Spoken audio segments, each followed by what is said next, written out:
Ce qui nous a inspiré, c'est que depuis quelques années, les gens vont extraire l'or de façon artisanale, mais depuis quelques 2 ou 3 ans, nous avons appris qu'il y a une société, en l'occurrence une société chinoise, qui devrait extraire l'or de façon beaucoup plus professionnelle.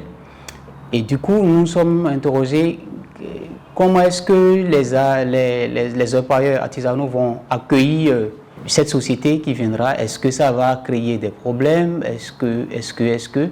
Et pour mieux comprendre, nous avons voulu quand même aller là-bas et voir un peu dans quelles conditions les gens travaillent et est-ce qu'ils sont prêts à abandonner cette méthode-là de travail et puis travailler avec les nouveaux venus, en fait, les nouveaux qui devront venir parce que le processus est en cours.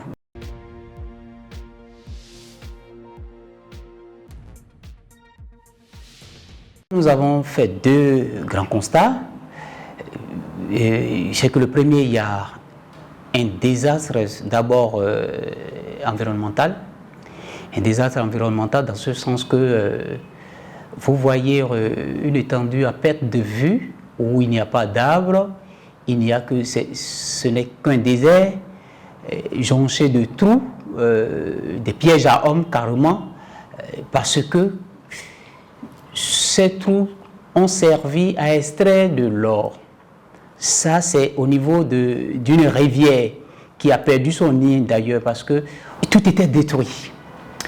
Et à côté de ça, nous sommes remontés un peu plus loin. Il y avait aussi, il y a 2 types de l'or en réalité. Il y a l'or que les gens extraient au niveau de la rivière et il y a l'autre extraction qui est au niveau de la montagne.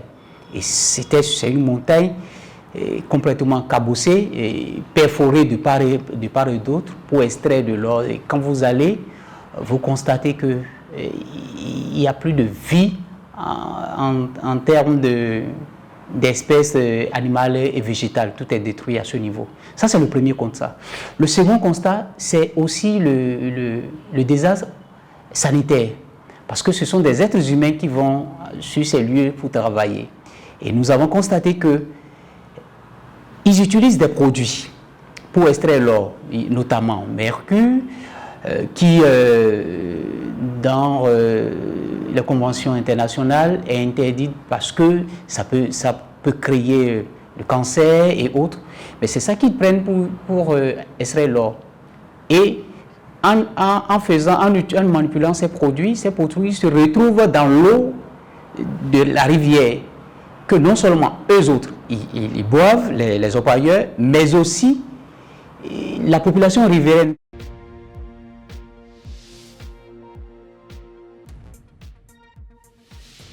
Nous sommes rendus dans les hôpitaux de la région pour voir un peu quels sont les types de maladies que ces gens ont.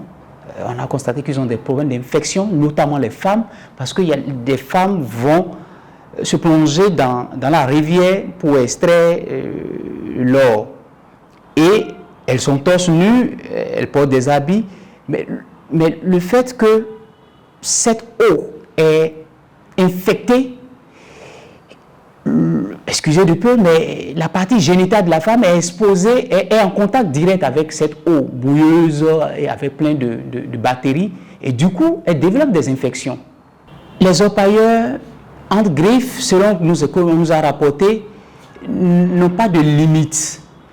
Si ils constatent, ils ont leur technique pour savoir que l'or est à tel endroit. S'ils constatent que l'or est dans votre champ d'igname, soyez rassurés, vous n'avez rien à faire. Ils viendront nuitamment détruire cette partie, ne serait-ce que pour extraire leur or. Ils vont jusqu'à saccager ce que le Béninois, l'Africain a le plus précieux, c'est-à-dire le respect de nos morts, les cimetières. Et l'affaire allait même jusqu'au tribunal de Nati Tengou, parce que les gens, ils ont des espaces réservés où ils enterrent leurs morts. les exploitants, quand ils viennent et ils sentent qu'il y a l'or, ils s'en foutent, ils ne veulent pas savoir si est-ce que c'est un champ ou est-ce que c'est un cimetière. Ils viennent, ils exploitent et ça crée parfois des conflits entre exploitants et population riveraine. Donc c'est difficile. Et même entre eux, ils ont des problèmes d'insécurité.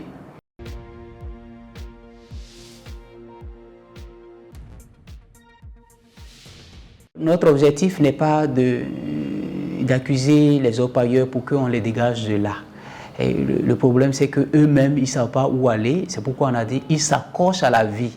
Les gens ils sont même conscients de leur mal, mais ils nous supplient de ne pas en parler parce qu'ils préfèrent souffrir en silence. Sinon, on prendra le prétexte que les gens ils sont malades, donc il faut venir dégager.